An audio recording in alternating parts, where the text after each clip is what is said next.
La folie. La folie, comme le rêve, n'est-elle pas l'oubli des attentes des vivants en faveur d'un au-delà que l'on est habitué d'appeler mort?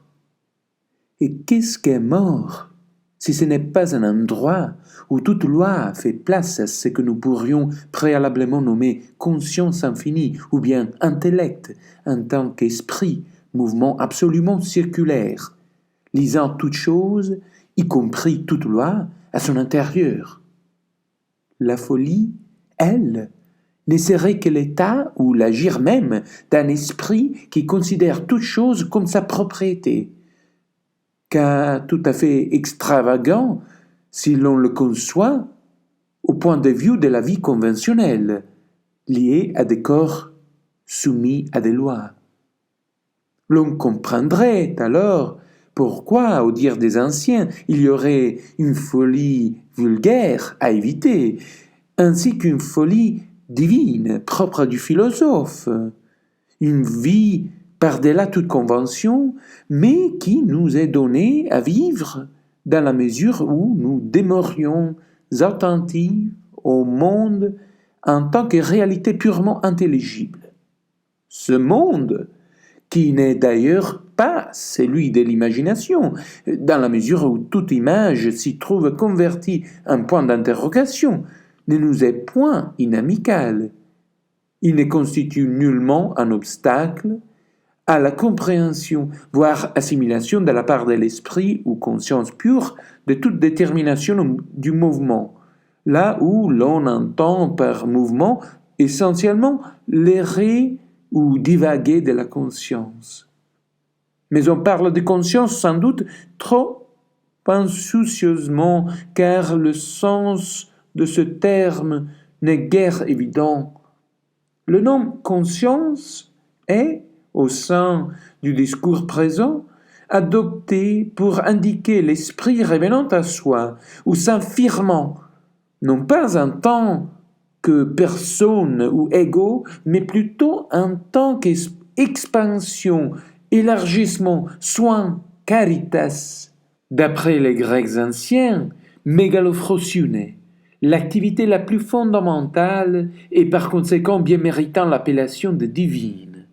Ou encore, et pareillement, d'après les Chinois anciens, voire notamment le Ta Shui, connu en français sous le titre La Grande Étude, mais que nous traduirions plutôt par science universelle. Eh bien, d'après ces anciens, on parlait de mime de illumination par la vertu lumineuse, dont relèverait le bonheur d'une nation comme souverain bien, summum bonum. Le texte chinois parle de zhishan, là où la vertu en question se traduit en soin de la res publica. Chimin, disait-on. En discutant ici de conscience, il ne s'agit donc pas de revenir à un sentiment plus ou moins exalté de la justice, voire de ce qu'il faudrait faire, ou bien du péché, voire de ce que l'on n'aurait pas dû faire, mais plutôt d'une vertu, ou encore de la vertu tout court, ou dans son sens le plus fondamental.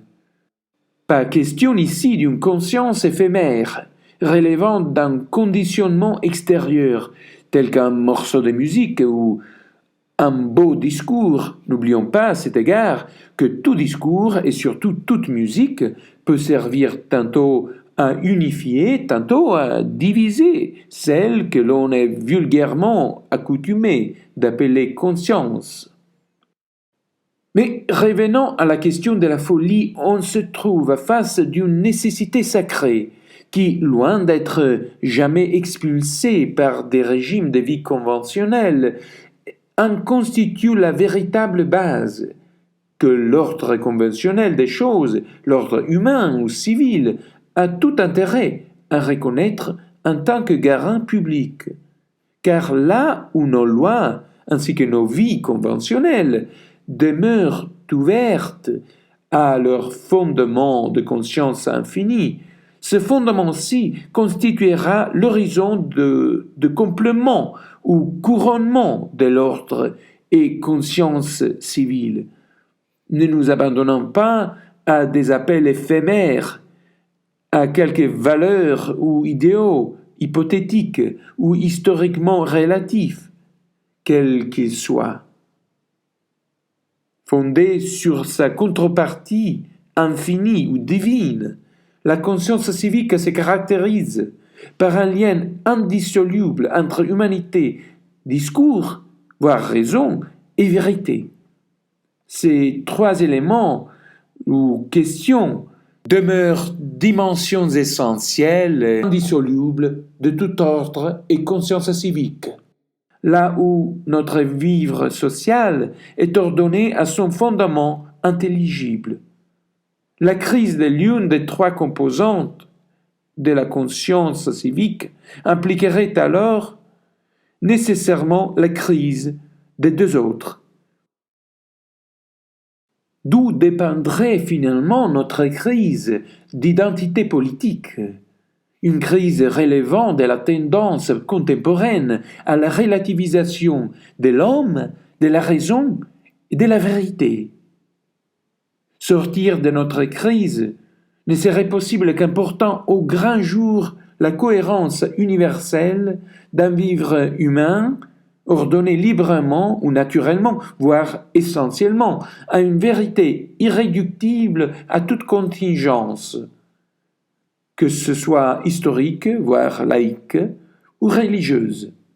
Or, ayant parlé de monde intelligible, un monde dont tout est le contenu de l'esprit pur, nous avons vu que l'on n'est nullement obligé de concevoir la vérité transcendante comme quelque chose d'irrationnel, voire incommensurable avec nos choses humaines.